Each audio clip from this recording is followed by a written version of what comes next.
Pagbabayad gamit ang QR code o online cash transactions, pinalawig sa Calasiao Public Market. Ang detalye sa report.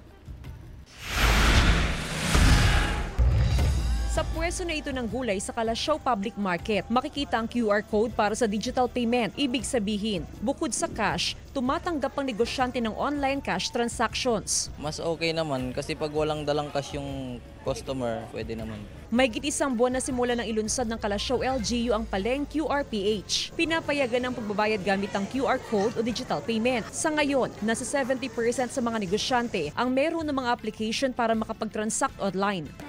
Upang sa ganun ay mas komportable yung ating mga mamili at yung ating mga vendors, unti-unti na magkaroon na ng palengke QR code plus PH dito sa ating pamiliang bayan. Malaking tulong naman to sa ilang mamimili. Mas makakatulong po, iwas abala na rin po. Sa kabila ng pagpalawig sa modernisasyon sa palengke, patuloy pa rin pinag-iingat ang publiko na ugaliin pa rin maging alerto para makaiwas sa scam o modus ng mga kawatan. Kasama si Henry Dominsil, Jasmine Gabriel Galban, One North Central Luzon.